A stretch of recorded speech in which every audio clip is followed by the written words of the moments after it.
Matahari panas hari ini terasa begitu menyengat. Hawa di dalam ruangan pun terasa sangat panas. Walaupun Gus Azmi sudah memasang air conditioner di ruang tamu, keringat sebesar-besar biji jagung terus saja menitik di dahi serta leher, membuat baju yang aku kenakan terasa mulai basah. "Dek, ada tamu pengen ketemu sama kamu," Gus Azmi berujar pelan, dengan wajah sedikit muram, tidak secerah biasanya. "Siapa, Mas?" tanyaku penasaran. "Temui saja, Dek. Nanti kamu tahu sendiri," jawabnya lagi. Kedua alisku bertaut menatap wajah suami. Kenapa dia terlihat lesu seperti itu? Siapa sebenarnya yang bertamu tengah hari bolong seperti ini? Ragu-ragu aku melangkah keluar setelah membungkus kepala dengan hijab serta mengenakan kaos kaki. "Sayang, sebentar," panggil suami menghentikan langkahku. "Lap dulu keringatnya." Dia menarik beberapa lembar tisu dari kotaknya, mengusap perlahan dahi serta hidungku, seraya mengembangkan sedikit senyuman. "Kan cantik kalau begini," ujarnya lagi. "Berarti kalau keringetan gak cantik dong?" Memonyongkan bibir beberapa sentimeter. "Cantik luar biasa istrinya Mas Azmi. Pokoknya gak ada yang nandingin." Mencubit mesra hidungku, gombal, mengusap pipi suami, lalu menggait tangan Gus Azmi keluar rumah.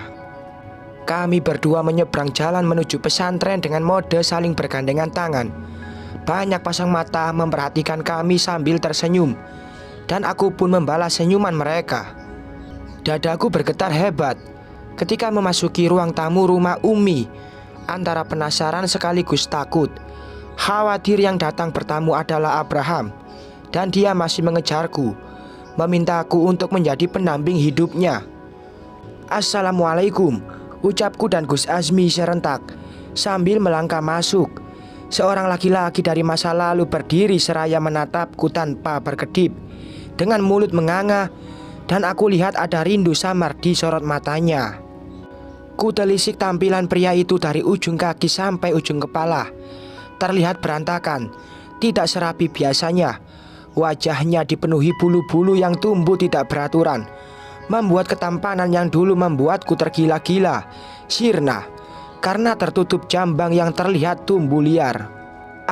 Apa kabar, Mailah?" Dia tergagap sambil mengulurkan tangan, tetapi aku hanya menangkupkan tanganku di depan dada. Kami sudah tidak terikat pernikahan. Antara aku dan dia sudah tidak ada lagi ikatan halal.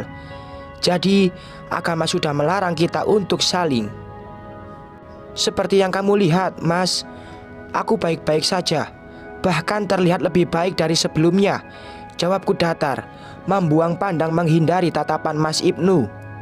Entahlah, rasa sakit kembali menelusup ke dalam hati, merasa tercabik-cabik karena harus kembali bertemu dengan laki-laki yang telah menancapkan 1000 panah luka di dalam sanubari. Bukannya tidak mau memaafkan, tetapi aku hanyalah manusia biasa, ibarat kayu yang ditancapi paku-paku.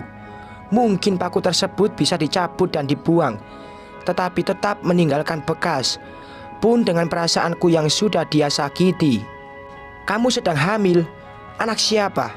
Kenapa kamu tidak meminta izin sama aku kalau kamu menikah lagi, Mai?" tanya Mas Ibnu sambil menatap perutku yang terlihat membukit. "Anak saya, Mas. Saya dan Dek Maila sudah menikah," sela Gus Azmi yang sejak tadi hanya diam membisu. Aku lihat ada cemburu yang berusaha dia tutupi. "Selamat ya, kamu hebat, Gus.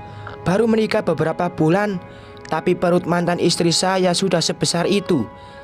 Semestinya, kalaupun dia menikah setelah bercerai denganku, dia harus menunggu masa iddah selesai. Dan jika setelah menikah langsung mengandung, saat ini dia masih hamil sekitar 4 bulanan. Tapi ya sudahlah, Gus Azmi lebih tahu tentang agama, sedangkan saya orang awam, tidak tahu apa-apa tentang hukum ataupun akidah." Cerocosnya panjang lebar, benar-benar membuatku meradang. "Maksud kamu apa, Mas?" menatap nyalang wajah mantan suamiku. "Kamu pikir aku hamil di luar nikah? Kamu pikir aku dan Mas Azmi seorang pezina seperti kamu?" Sungutku emosi, mengacungkan telunjuk tepat di wajah menyebalkannya. Sudah sayang, gak boleh marah-marah. Istighfar, kamu sedang mengandung. Dengan lembut Gus Azmi mengusap kedua bahuku, membelai lembut lenganku ini sambil menggelengkan kepala, memberi isyarat supaya aku tidak boleh tersulut emosi. Dengan penuh kasih sayang dan hati-hati, dia membimbingku untuk duduk, menggenggam erat jemariku, membuat wajah Mas Ibnu seketika memerah, seperti menahan cemburu. Mungkin bukan cemburu, lebih tepatnya dia iri, melihat ternyata aku sudah menemukan kebahagiaan setelah lepas dari belenggu cintanya. Afwan, Mas Ibnu, saya dan Dek Maila baru menikah 5 bulan yang lalu dan baru menginjak bulan ke-6. Sekarang Dek Maila sedang mengandung 4 bulan. Calon bayi kami kembar, jadi perut Dek Maila terlihat lebih besar dari orang yang mengandung janin tunggal. Terang Gus Azmi pelan serta santai. Tangan kanannya terus saja mengusap perut gendutku, sedang mata teduhnya tidak lepas dari wajah Mas Ibnu.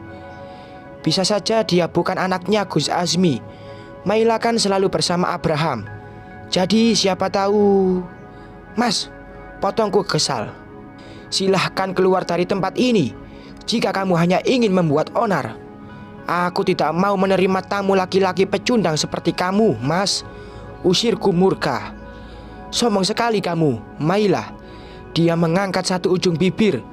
Aku datang ke sini bukan untuk menemui kamu, tapi menemui anakku, Raihan. Aku beranjak dari duduk, berjalan terburu-buru keluar, mencari Raihan di lapangan. Karena kata para santri dia sedang bermain bola. Biarpun Mas Ibnu selalu menyakiti hatiku, juga tidak pernah menganggap kami ada, tapi dia tetap ayah biologisnya Raihan, masih memiliki hak untuk bertemu dengan sang anak. Dengan berjalan setengah berlari, malaikat kecilku itu menghampiri, menyalami serta mencium punggung tanganku, diikuti oleh santri-santri lainnya yang sedang bermain dengannya. Ada papa, ayo temui beliau, ucapku pelan, sembari mengusap keringat yang menitik di dahi Raihan menggunakan telapak tangan. Iya, Ma, putraku mengangguk dan langsung berjalan mengikutiku. Kamu jangan terlalu capek, Re. Kaki kamu masih belum sembuh 100%. Nasihatku khawatir. Aku cuma jadi penjaga gawang, Mam. Gak ikut lari-larian. Habis, kalau diam terus aku jenuh.